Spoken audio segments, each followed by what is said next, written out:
Well, thanks everyone for joining today. I'm not going to lie, I am pretty excited to be joined by the lovely Joanna Parsons. So I'm just going to do a quick intro and then we can get the ball rolling. So I just wanted to let you know that this is the first virtual Meet the Author in Conversation with VMA group. Normally we do these in person, but we decided to do this one virtually so everyone can get a chance to join and hear from Joanna. For those of you who don't know me, my name is Crystal Pierce, and I am a managing consultant at VMA Group, which is a specialist communications and marketing recruitment consultancy, and my specialism is internal communications recruitment. The reason I actually started Meet the Author in conversation with VMA Group is because I am in a very fortunate position where I get access and speak to a number of internal communications professionals who are hungry to continuously learn and develop their internal communication skills. And I also have access to a really good network of IC professionals who are very experienced and want to share their knowledge, learnings, and insights with the wider community. So this is my way in supporting you and your career ahead.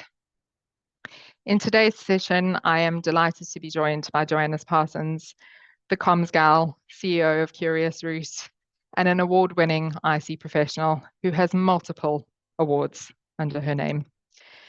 Joanna is also the author of Innovative Internal Communications: How Creativity, Curiosity, and Technology Can Create a Lasting Impact.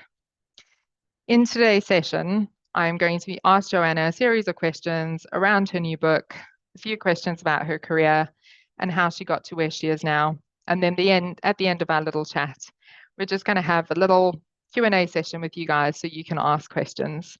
If you don't feel comfortable asking them out loud and live, then feel free to use the chat, but please put them in the Q&A box, which I've been told is there on your screen under Q&A.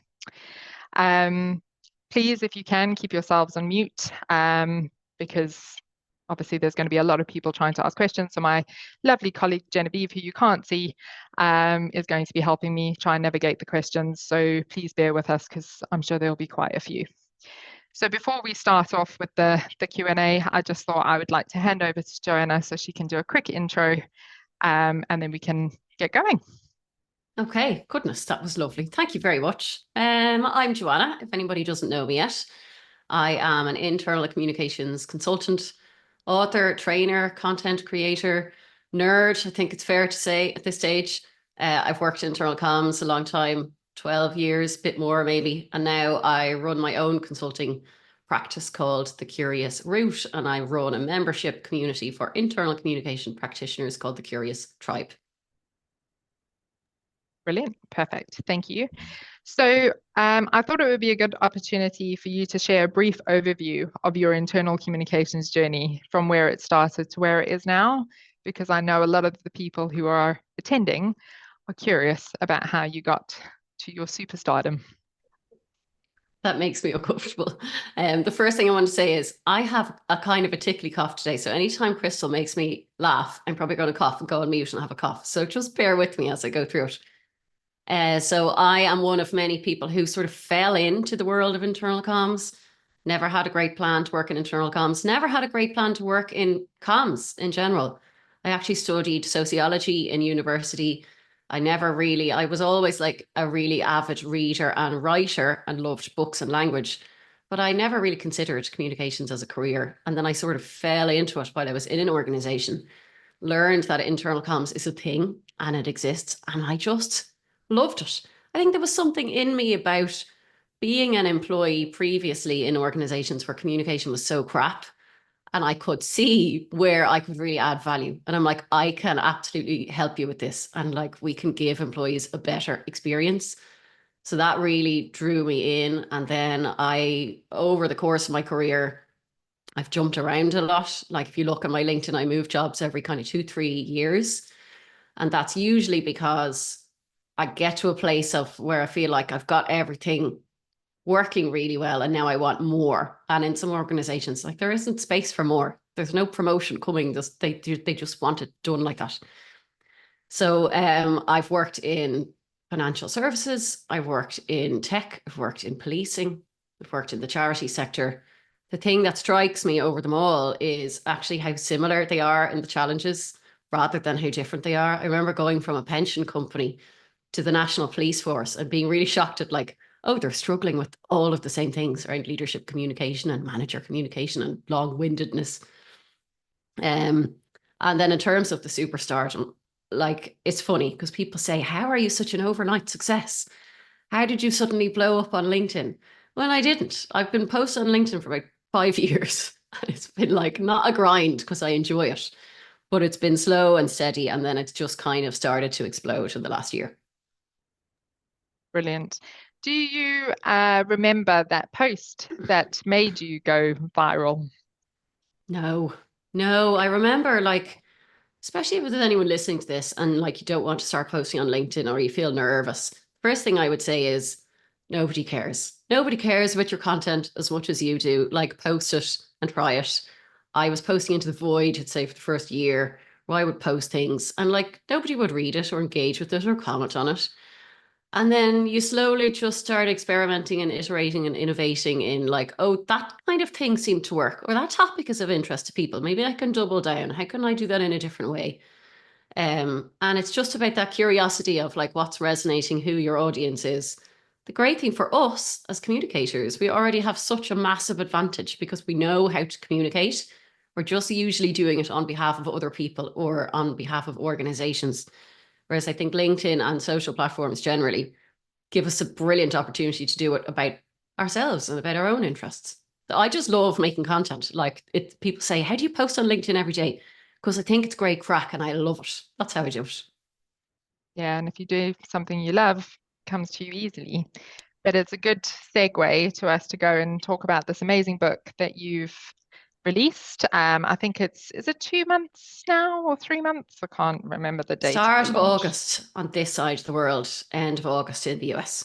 Nice, brilliant. Well, so as we were putting together stuff on Friday, last minute tweaks as always when it comes to internal communications, I decided to throw a little bit of a spanner in the works and decided to create a few polls, and you were kind enough to do one as well. So we asked a couple of questions on LinkedIn, which I thought would be good for us to start off with. And the question you asked were, what do you want to hear about at this event? And the results came in as follows. So 49% of people would like to hear why you think best practice is a bad approach for internal communicators. So in your book, you have an entire chapter about how there's no such thing as best practice. Can you explain what you mean by this and why do you dislike best practice so much? Of course. Interesting. So I was thinking about the best way to answer these questions. And often if I was doing a podcast or an interview like this, I might prep and like even write out answers or key messages. I'm not going to do that. I have my book right here. I'm just going to use this as a reference guide.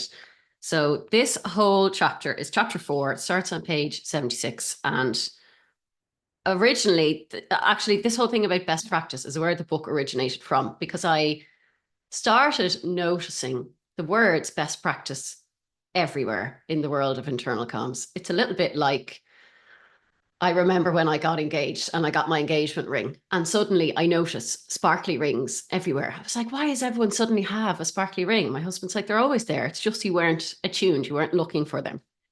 So once I started noticing best practice, people would DM me things like, I'm working in a hybrid organization. What's best practice for reaching people at home? Or I'm running a leadership AMA. What's the best practice for taking questions from people? I could see it in my DMs. I could see it in emails I was getting from people. I can hear from students that I teach in strategic internal comms. I would always say, why are you here to do this course? And they'd say, I really just want to learn best practice. And I just started thinking about, what even is that? I remember walking on the beach one day and I just started connecting these. And I was like, what does that even mean? Like, I'm one of those really annoying people that be like, but what's that? And what's that? And like, dig. Like in the book, I talk about the patience of my parents. Good God, they had 5 kids. And I was like, but why? But why? So in this chapter, I really started looking at like, why are we so obsessed with best practice? And like, if we go back a bit, like what even is best practice? So if you think about what a practice is just a really specific way of doing something. It's something that's like an established method. So other people have done it before and it's worked well. Maybe it's like touted by academics or experts as like the way. It's just something that has worked before. And then best practice is like, this is the best specific way to do something. And I suppose when I think about it, I'm going to like skip forward in the book a bit. Like there's obviously an appeal to this, right? Wouldn't it be lovely if there was like this roadmap we could just follow? Like this is the best way to do internal comms and how easy and simple that is. But like anybody that works in internal comms will tell you, it's not simple. We don't live in a simple, uncomplicated world where problems are easy to solve. So for me, when I look at page 83, this is where I start unpacking like my problem with best practice. Like one of the things about best practice is just a collection of things that has worked well for other people in the past. There's a guy called Stephen Shapiro. He wrote a book. It's a great title. It's called Best Practices Are Stupid. I interviewed him for the book. I was like, I can't believe you got that title first. But he calls them past practices or proven practices. So these are things that worked in the past for other people at a particular point in time. Does not mean they're going to work in the future. It doesn't mean they're going to work for you. I think best practice approach where you're looking at something that worked really well for somebody else and you're like, I'm going to take that and I'm going to bring it into my organization. That's going to deliver me the same result and I'm going to have a brilliant time. Like that just doesn't work like that. You can't just transplant something from somewhere else because the context matters so much. Like your leaders matter, your audience matter, your channels might be different, your culture is different, your budget is different, your own competence might be different. And I just think fundamentally, when we think about strategic internal communication, that means aligning with the strategy of your organization. A best practice approach, a starting point is outside your organization. What have other people done? What are our competitors doing? What was that award winner up to?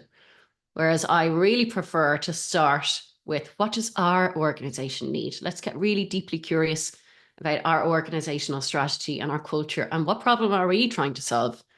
And then, you know, sometimes when I talk about this, people get a bit annoyed because they think I mean like, oh, you can never take inspiration or learning from other people. I don't mean that at all.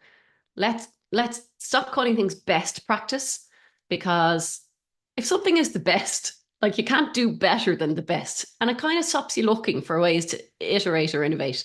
Why don't we call them good practices?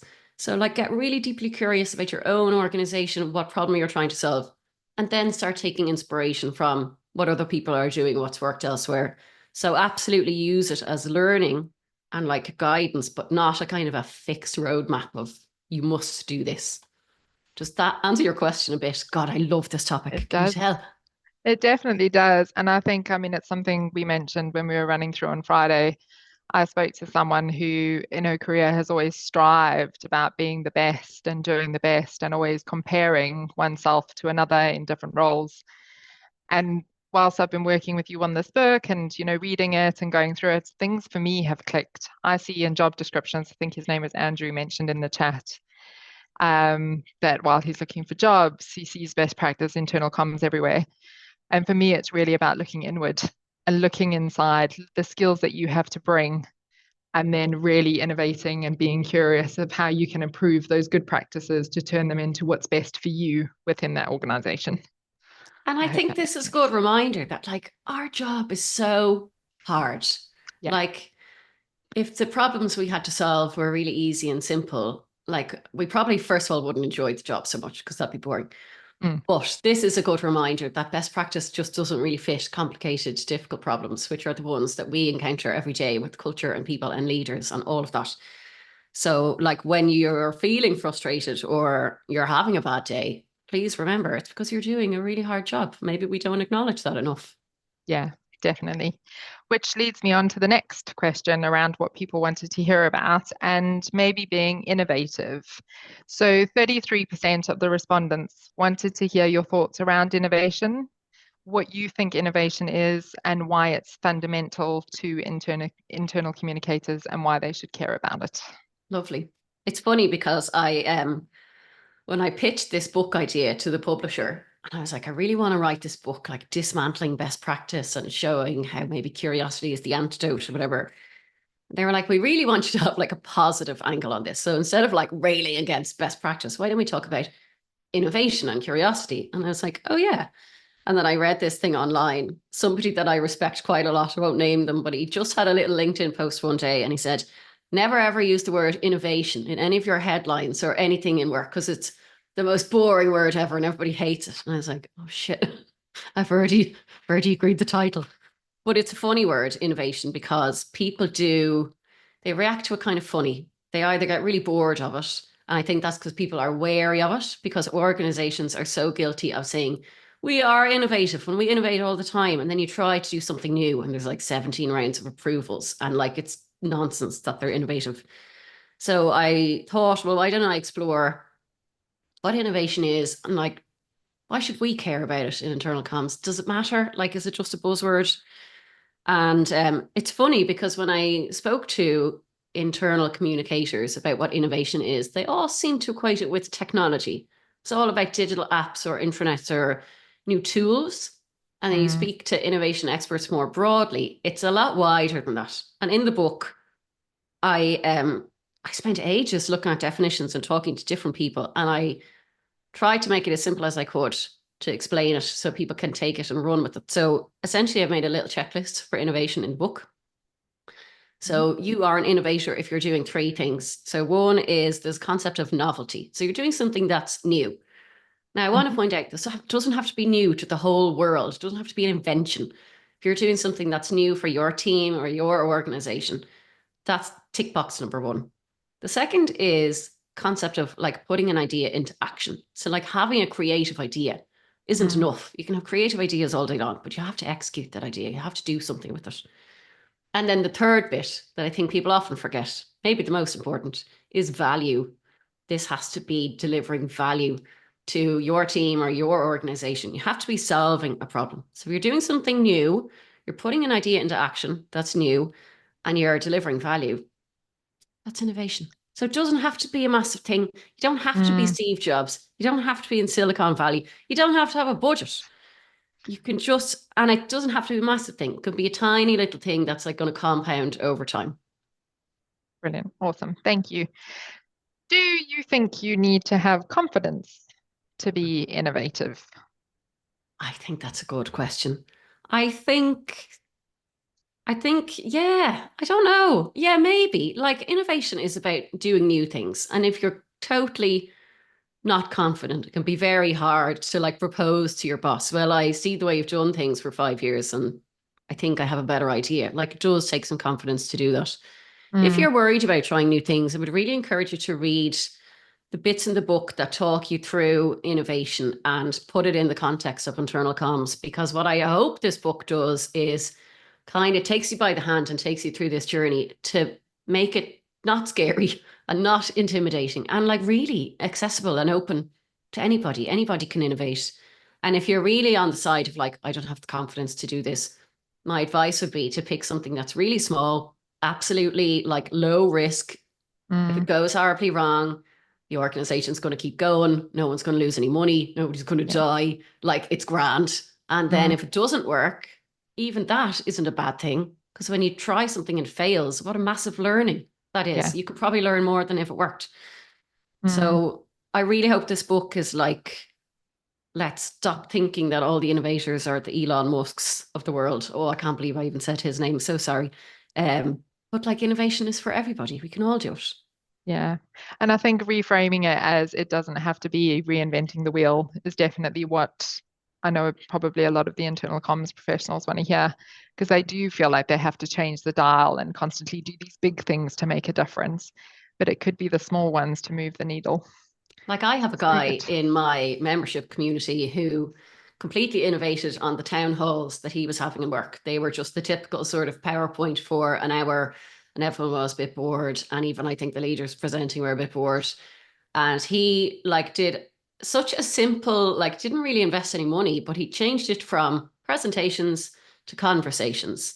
And he took lots of inspiration from like Jimmy Kimmel or David Letterman. I'm showing my age there. David Letterman, my God. But changed it almost into a chat show. So there was no slides at all. Same kind of 1 hour for a town hall, same purpose. That didn't change, but that delivered massive value. The leaders had great crack doing it. The employees were much more engaged. They were already asking, Jesus, when's the next one? And like simple things like that didn't cost them any money, but he just had to kind of put together the idea and say, let's try it out. Yeah, definitely.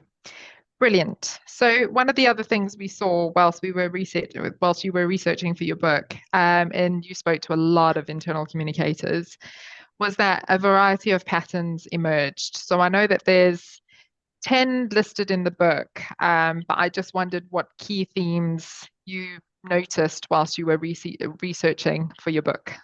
Yeah, it's a funny one. I'm just looking at, for anyone, I know someone in the chat earlier said, I feel like I'm in a class. Go to page, this is on page 62. I have listed 10. I originally, when I started doing this, I did the first couple of chapters about what's innovation, why do we care? And I said, God, this really does matter. Like, because our world is changing so much. If we don't innovate, we won't keep up with stuff. Like, we'll just get left behind and we can't deliver great value.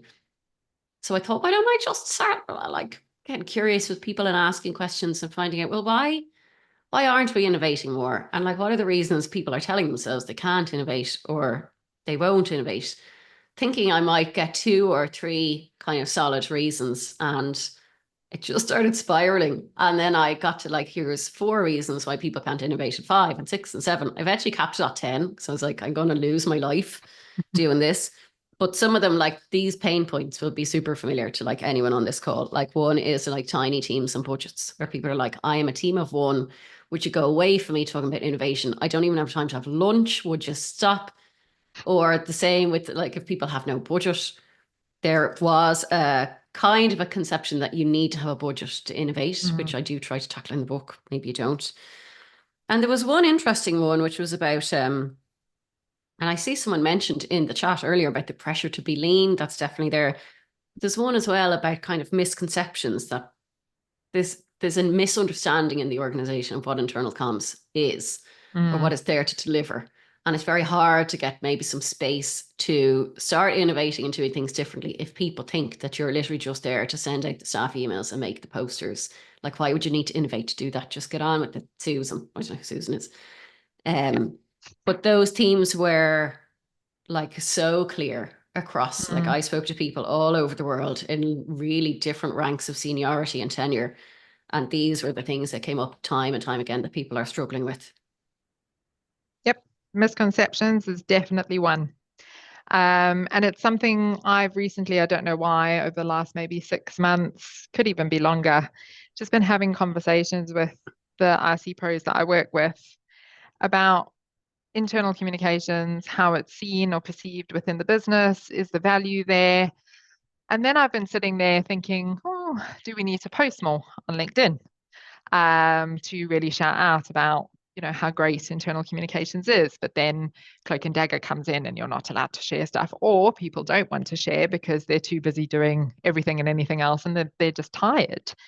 So I just wonder, do you think there is anything else that the internal communications community can do to educate the stakeholders? Maybe we need to look at a different way of presenting ourselves. I love the way I say we, it's not me, I'm a recruitment consultant, but I live through you all. But are we doing enough to really share what the value of internal communications professional is?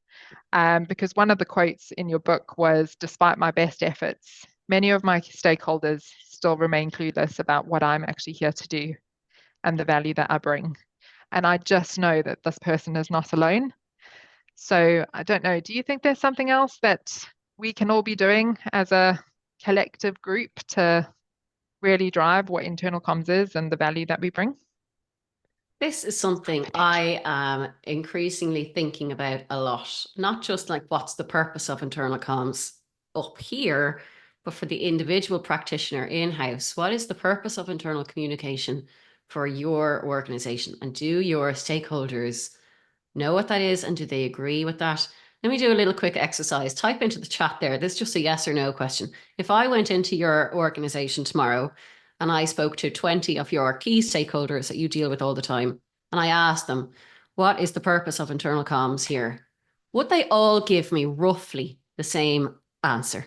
Give us a yes or a no.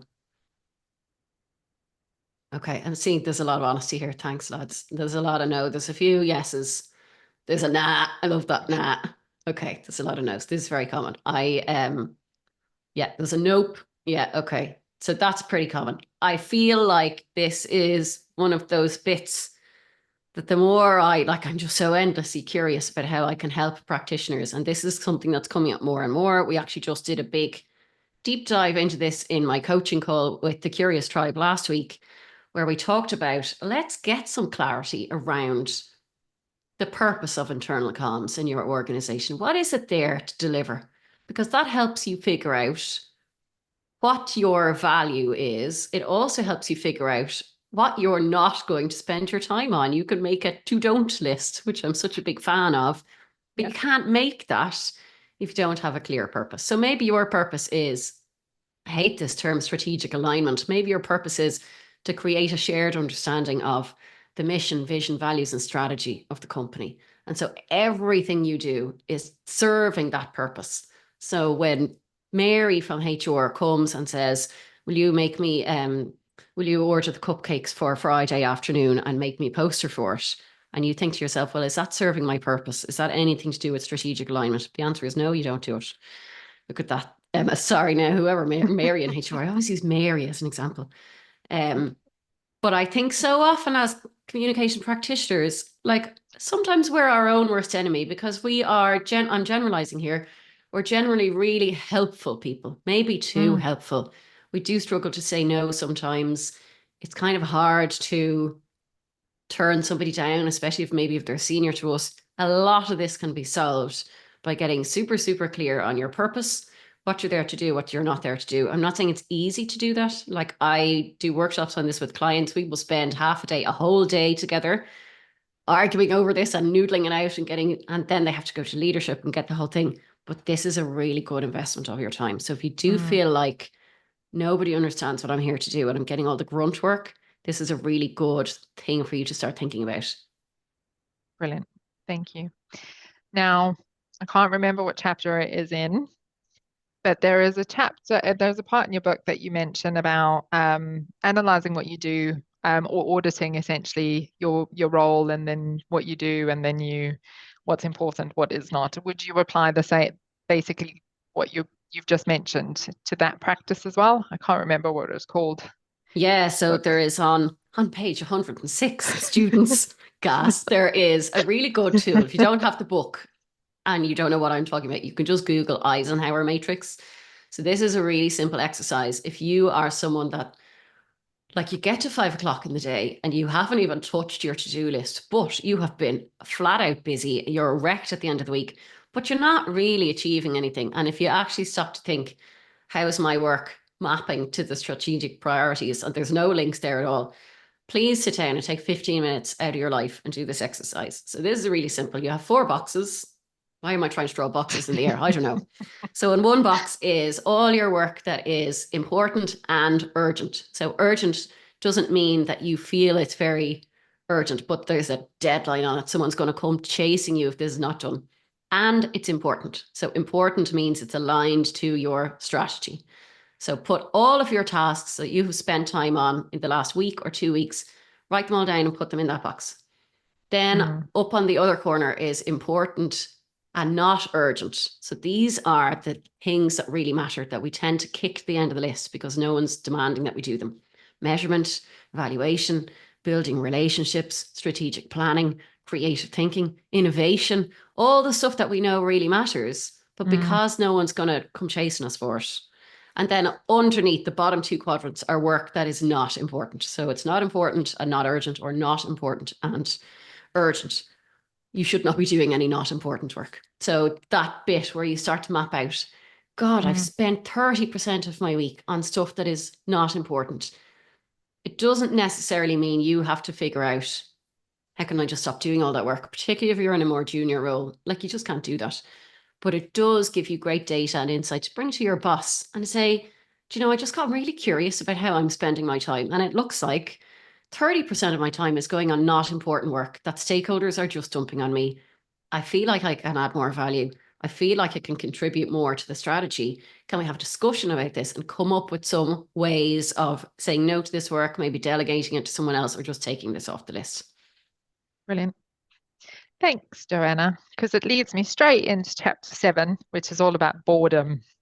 And I really enjoyed this chapter, because you argue that boredom is essential for creativity and innovative thinking. But speaking from experience, the thought of not being able to do something or having the time to just sit and relax, I'm like, oh, I must do something. I must reply to that email. But in this chapter, you actually give us permission to be bored. So I just wanted you to share a little bit more about that, if you can, please. Yeah, I love a bit of boredom. There's this old movie called Office Space. Like, if you've never watched the movie Office Space, please go and watch it. It's amazing. One of my faves. But there's this discussion between two guys, and one is saying, like, if you won $1 million, what would you do? And the other guy says, I would do nothing. I would sit on my ass all day and I would do nothing. And I remember watching that and I was going, yeah, you've got it. Like, I would often sit in my office and I'm going to be staring out that window doing nothing. I'm just Mm, looking at like a leaf or looking at a cloud. And if I was in an office working in a company, I'd probably get severely reprimanded for that because it looks like I'm doing nothing. But I'm letting my brain just doodle away. And what happens when you allow yourself to get bored, and like great artists and writers know this and they harness boredom. I give a few examples in the book. Neil Gaiman, for example, he's like, I know when I get bored, I'm going to come up with a great idea for a story. But if I'm constantly busy, mm, that's never going to happen. So these like different types of networks get fired up when we get bored, and they are the type of networks that allow for ideas to collide. And like a totally disconnected idea that you had 6 months ago will come up with something you heard on a podcast, that will come up with something someone has said in a conversation, and that's how you'll get a great idea. And mm, I just really rail against this whole culture of we have to get up at 5 a.m. We have to be the 5 a.m. club. And you have to like do 2 hours work before your workday starts. Sleep is for losers. You can sleep when you're dead. No, let's not. Let's not do any of that. Let's get lots of sleep. It's super good for your brain. It's like the best thing ever. Let's go for a walk with no music on.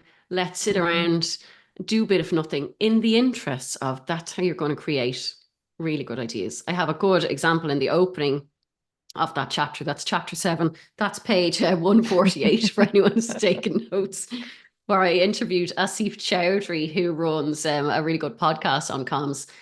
And he says he makes a point of always doing all his own ironing because it is the most boring thing in his whole life. It's something he will never outsource because he'll often get really good ideas when he's doing the mm. ironing because it is so dreadfully boring. So that's my message to you. Just even if you're super busy, if you have a little break of 10 minutes in the day, maybe don't put on that podcast, maybe don't put on TikTok, maybe take your cup of tea outside and just stare at the sky. Do you the Yeah. world a good. Well, I believe that's how the idea for this book came about, didn't it? You were on a beach walking, didn't have your earphones, Yeah, I'd and forgotten my then, headphones. I didn't plan on being bored, but I was bored out of my mind. And then I was like, maybe I could yeah, write a book. So I just think we really need to resist like the cult of productivity, this idea that you have to fill all your time with mm, producing things or being endlessly busy. Where did that come from? Like, yeah. no, I don't like that at all.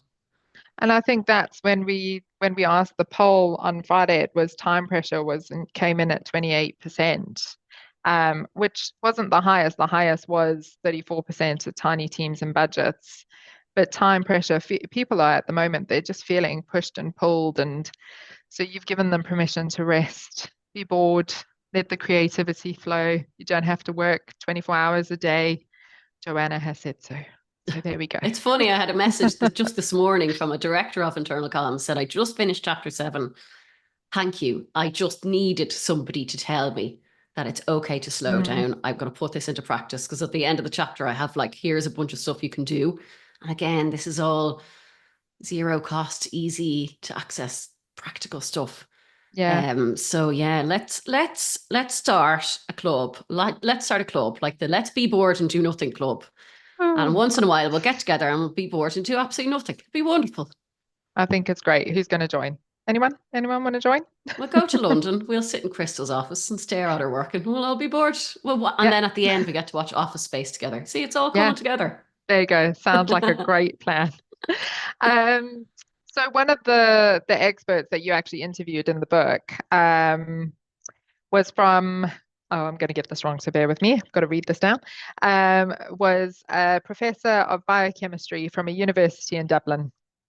And with her, you unpack the idea that communicators can use a scientific method that scientists use in a lab. You suggest that this will help communicators to run measurable experiments to drive innovation and see results. Can you explain how this might be able to help us tackle those challenges that internal comms are facing at the moment with being pulled in 500 different directions? Yes, sometimes when I am speaking maybe with a new client, or I'm doing a coaching call, or I'm just being nosy and I'm listening to the conversations in the internal comms community. And there's a lot of things like, I feel that campaign was really successful, or I think that landed really well with employees, or like, my gut is telling me we need a new channel or a new thing. And there's lots of, I think, and I assume, and I started to think, well, what's the opposite of that? And that's probably a scientist. And now, full disclaimer, I am married to a scientist. My husband has a PhD in biochemistry. So I think that's probably where the curiosity from this came from. And I've always, like, I loved science class in school, like setting things on fire or asking, like, why does that happen? And getting underneath, like just getting nosy about everything. And so I set up this interview with this incredible woman, Trish McGuire. She is a professor of biochemistry in UCD here in Dublin. Like, I interviewed a lot of people for this book, and I'm not really that easily intimidated. I don't get nervous, but Jesus, I'm crapping myself like 5 minutes before I got on the call. I was like, oh my God, oh my God. Now, she was super nice, but like really intimidating, really amazing woman. But we had a conversation about what is the scientific method that scientists use to do experiments, test them, learn from them, see if it worked, draw conclusions. What does that look like? And is that applicable to the world of communications? And the good thing is, first of all, it's a pretty simple framework. So step one is observation. You're just going to observe things that are happening. You won't understand why. You don't need to, it's just observation. So you might be sitting in your next town hall meeting in person, and your observation is loads of people are scrolling on their phones. Your observation might be, it looks like people are not listening to this. Your observation is people are bored. So you don't know why, but you're just doing an observation. And then you might try to create a hypothesis around that. So this is what scientists do. They create a hypothesis, which is just a binary statement that you can test. So like, the sky is blue. It is a hypothesis. You can test it to see if it's right or wrong. And then, excuse me. So you might make a hypothesis about your town hall that, like, the content of this town hall does not meet the needs of attendees or of employees. That's your kind of hypothesis. Then the third step is you're going to design an experiment to test that out. So maybe you decide that in the next town hall, you're going to run an experiment, and all of the content will be employee led. So ahead of the next town hall, you go out and you find out, what do employees care about? What are their concerns? What do they want to hear about? And all of the content is designed around that. So that's your experiment. And then you're going to do your conclusion. So you're going to look at, okay, well, here's the data we have from the previous town hall. Here's the data we have from this new town hall.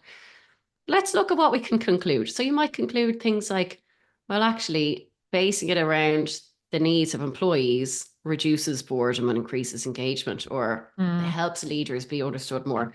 And then you can like use that to show, you know, I've done this little experiment, I've measured it, this is what we've learned. It's either going to fail or it's going to succeed, but either way, you're going to learn something. Yeah. And this professor from UCD, she was like, I tell people about the scientific method all the time, people outside the lab. Like, she's got 3 kids who are coming into teenage years. She's like, this is a good tool for kids, good tool for anyone in an office life, anyone who wants to think about problem solving using a good framework. This is good for anybody. So that is chapter 9. Hang on now, page 190. So if you want a step-by-step guide with some examples of how you could do measurable experiments and think a little bit more like a scientist, that's all in there for you. Brilliant. Awesome. Thank you.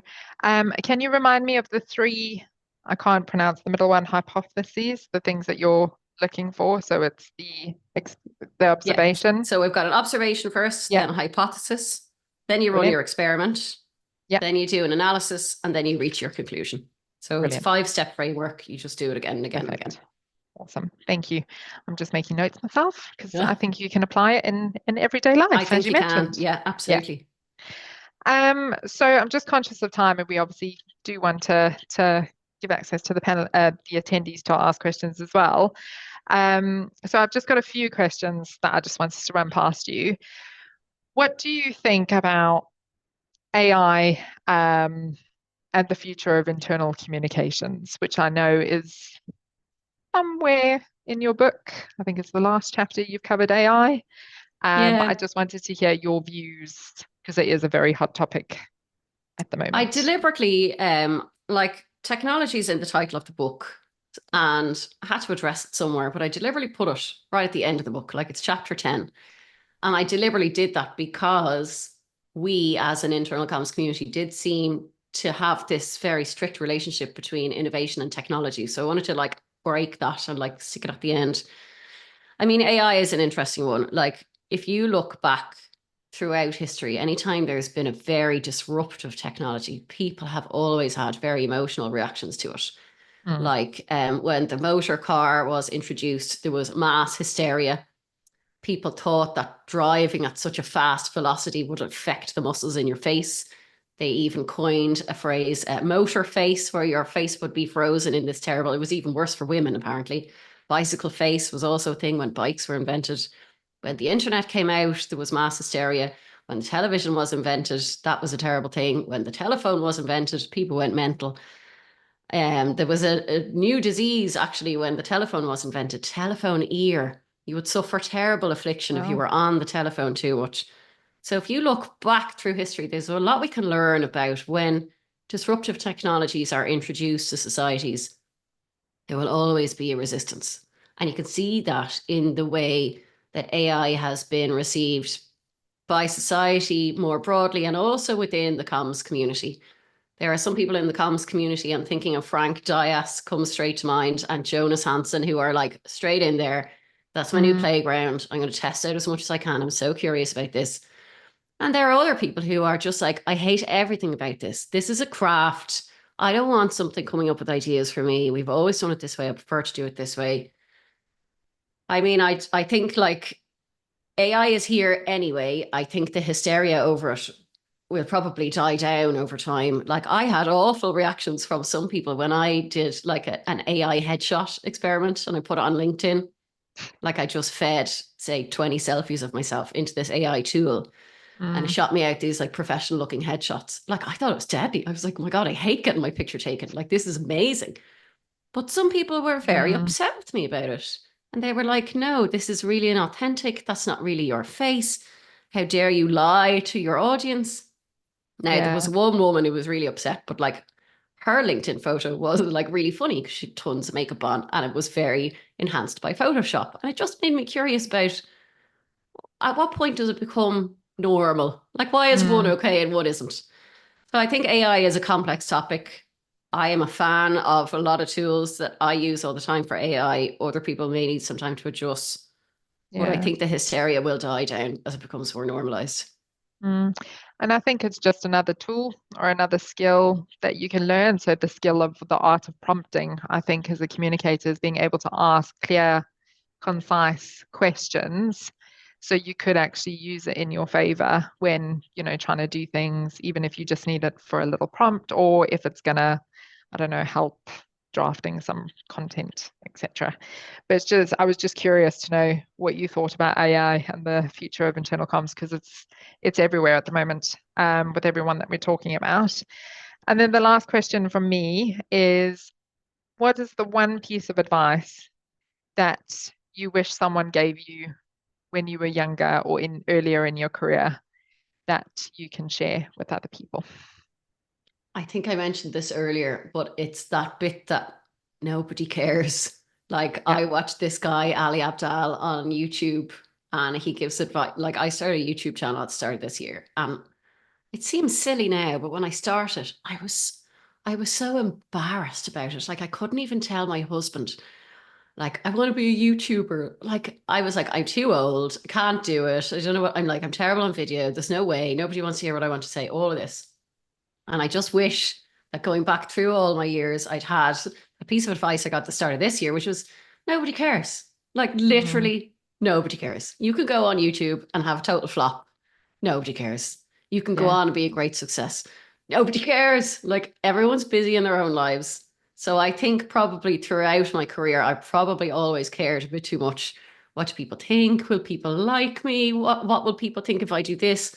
And now I'm in Mm, my 40s and I'm full steam of I don't give a shit. I'm just going to have fun. I'm following my curiosity, following my joy, just yeah. living my best life. And it really helps to like constantly be thinking, no, nobody cares. Perfect. Well, thank you so much. I think it's not, there's an old saying that I always live by that it's not what you say, it's how you make people feel. And I know you make a lot of internal communications professionals happy and energized and excited again, especially watching it all unfold. So well done to you. And thank you to everyone that has joined. So I'm going to open it up to questions. So please bear with me because I'm very new at this. But I just wanted to see if there were any questions. I can see we've got 6, but do we have any attendees that would like to ask Joanna a question live?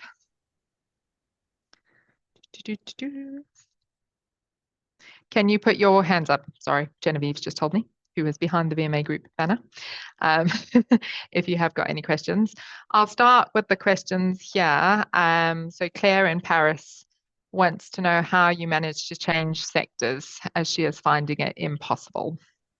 That's a funny one. I find it really frustrating when you see a job spec, maybe it's in like a retail sector, and it said, we want an internal communicator, must have retail experience. And I think, why? That's so stupid. Like it's such transferable skill.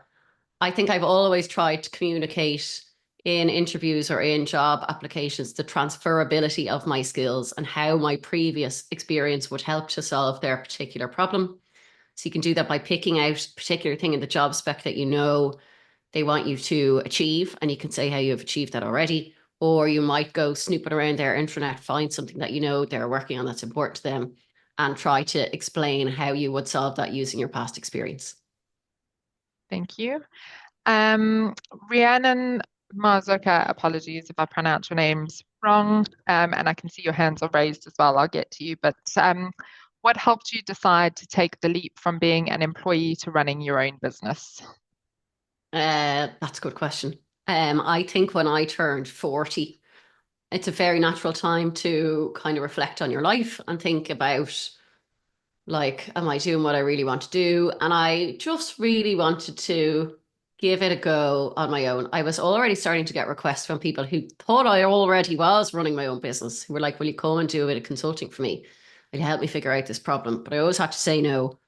So I decided I was too nervous to just say, I'm going to do this forever. I decided I'm going to give it a go for 12 months. If it's a total disaster, that's fine. I'll learn something and I'll go and get another job. And then if I really like it, I'll be so happy that I did it. So I'm a year and a bit in and I love it. And I like, I don't want to say, will I say this publicly? Yeah, I'll never work for a corporation again. You can hold me to that.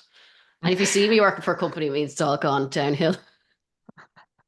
Perfect. Sam, we're coming to you. Can you just having a look? Oh, wait, no, sorry, bear with me. This is all new.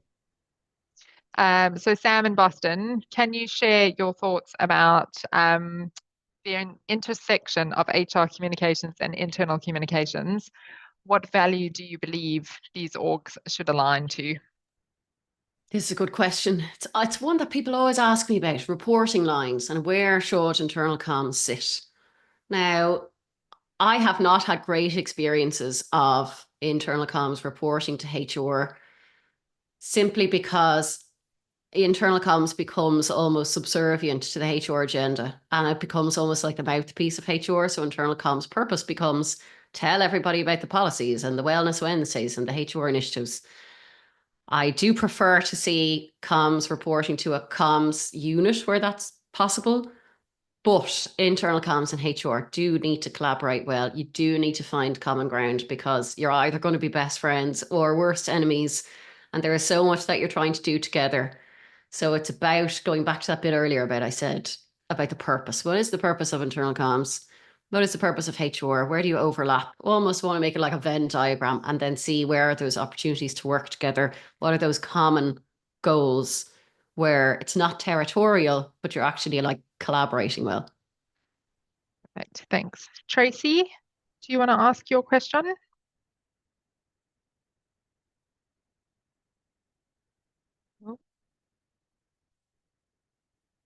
No. Tracy Miller, are you there? Nope. Jodie, let's try you. Apologies. Jodie Webster? Can you hear me? Yes. Hi both. This has been really, really helpful. So I'm working in a company under the Nestle umbrella that I can see is on your website, Joanna. I've done 16 years in the financial banking industry and then joined this company earlier this year as communications manager. But part of the role, it's largely internal. But the role also touches on an external aspect in the sense of we want to be driving our messages that are okay to be published externally on like LinkedIn platforms and celebrating and sharing like lots of amazing news. But we want to rely on colleagues in the business to be kind of sharing that as ambassadors and you know, so it's not always coming from the same people. Do you have any kind of thoughts or advice on that? It can be quite challenging. You know, we don't have everybody on social media. Not everybody wants to be on. It's how we support them with writing that in a suitable way, but just kind of inspiring them and kind of, you know, we're asking for their support really. So yeah, drive and getting their support really on driving that. Yeah, so this is really an employer branding thing, which I'm not a super expert in, but I think there's a couple of bits just to think about from a practical point of view. Like the first is that your employees' social media are their own. They don't belong to the company. So there should never be any sort of mandatory, you must post this, because I don't think that reflects well. And when you see that happen on LinkedIn, all these employees sharing the same thing, that's like not great content. Like that doesn't build a great brand. What you could do, think about is like, think about how social media works. I'm obsessed with social media. I just think it's amazing. People want to share content that is either entertaining or that is value laden or that is teaching something. Think about what makes content shareable. What would your employees actually want to share? And you might want to workshop this with employees, like, and then build content around that and like invite them to share it if they want to, or think up themes or ways to help them make their own content around those themes. But I think you have to start with like the comfort levels or the appetite of your employees to use their social media to promote an organization. Like as a former employee, I would never want to do that. And you have to be aware there will be people like me in your organization that will just not want to promote a brand on their social media. But if you can get creative with making content that like people can't resist sharing or they really want to share because it's great or it's funny, that's probably a good way in. Okay, thank you so much. It's super helpful. You are so welcome. So a couple of people have asked about writing the book, getting down to us, and how you found a publisher. So do you want to just do a quick run through of how you went about getting your book from concept to Yes, absolutely. I'm the going to right give a way? lot of credit here to Advita Patel because basically what I did was I looked at who published Advita's book and who published Jenny Field's book because I know that publisher does internal comms books. So that publisher is called Kogan Page. I went on their website and on their website, they have a template you can download for a book proposal. And it's quite detailed, but like you fill all of this out, you tell us exactly what your book is about, what each chapter is about, and you send it to us and then we'll tell you if we want it or not. So Advita was good enough. She actually shared hers with me. She said, this is what I sent in, and this is what they accepted. So I had an idea of like what the standard, what good might look like. So I wrote mine, and honestly, I sent it in. It was one of those ones, do you ever apply for a job that's like so out of your league that you sent it in and then you just forget about it because you're like, there's no bloody way in the world. So I sent in my book proposal and thought, well, that's grand. I'm happy that I tried. And if I never hear from them, that's totally fine. And they came back to me really quickly and they were like, we love this. Would you like to do this book? We would like to offer you a contract right now. And I was like, oh, okay. So that's how I did it.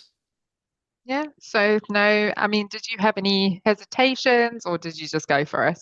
I just decided, what have I got to lose? Just do it. Like, again, Mm, nobody cares. I want to write a yeah, book. They might publish a book. Let's try it.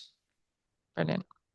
I'm just conscious of time, so I'm going to try and run through as many of these as I can. If we can't answer them, I will try and pick Joanna's brains Do and you know see if what? If we she can't will. answer them, will you just keep an eye on my LinkedIn? Because in a couple of days, I'm going to be announcing an Ask Me Anything session. And Brilliant. I'm holding on the 17th of October. If I was smart now, I'd have the link here for you, but I don't. But you can join me for that with any questions we don't get through today. Perfect. So one of them was, bear with me, I know Frank's written. So Frank Dias mentioned, wanted to know what some of the common themes that surfaced from those conversations that we had. So that you had whilst researching your book. Are there any others that you didn't mention that you would like to highlight now? I'm just reading Frank's question there. In your Curious Tribe crew, what are some of the common themes that surface from those conversations? Oh, so it's I think so. The Curious Tribe is a membership community that I have set up. It is, do you know, I often found, and I don't think I'm alone in this, I often found when I worked in house that internal communications was either like the best, most rewarding, amazing job in the world, or a really, really painful job. And there was often the pain of like, nobody understands what I do. I don't have anyone to talk to about my challenges. Like, I feel professionally alone. So whether you're the head of internal comms and you're expected to have all the answers by yourself, or maybe you're a comms team of one, which is really common, but you're expected to just know everything. And I feel like this is probably why we're going searching for best practice, because we're alone. And it's like, so when I was in house, I always wanted like a membership where I could hang out with other people who were really smart and interesting. I could learn from them. We could get some training, get some workshops, but I could also make friends and have a laugh because I want to do that. And I joined a bunch of memberships over the years. And look, I'm fussy. I have very high standards. Nothing really did it for me. Nothing really delivered the value I wanted. So eventually I thought, you know what? I'm going to build it myself. I'm going to build my own membership community. So that is for internal comms professionals who really want pain relief from all this pain that we have. And we discuss everything from internal comms strategy, how to deal with tricky stakeholders, how to contract with people, how to get back more time, how to do a channels audit. Goes from the strategic to the tactical. Brilliant. Well, thank you very much. I am sorry, everyone, we are out of time, but thank you so much for joining us. I will have a look through the questions and see if there's anything that we can flag and maybe help out with. Otherwise, I will also see if we can share the link to the Q&A with I'm actually going to Joanna. try and find that now. Hang on now. Brilliant. I could find this. Awesome. But thank you, everyone. My lovely assistant, Genevieve, who you can't see, but she's here helping me get through this, is going to send you an email following this. There will be a recording of the webinar. So if you've got any questions, any feedback, please do let us know. And Joanna, as always, it is a pleasure. Thank you so much for always being willing to share to the IC community. And I just wish you all the best going forward with now, look, everything that you're going to my do. filing is a disaster. I can't find that link. If you keep an eye on my LinkedIn, I'm going to post about it this week and you can come and join me. You can ask me. We'll have a whole hour. You can ask me whatever you want. Thank you so much for inviting me to do this. When I was at the book launch, I was so happy that you came. And I had this moment at that evening where someone introduced me to someone else. They said, "This is Joanna. She's the author." And I was like, "Oh, I'm an author." So look, thank you so much for everyone coming along. I really appreciate that. And look, thanks very much.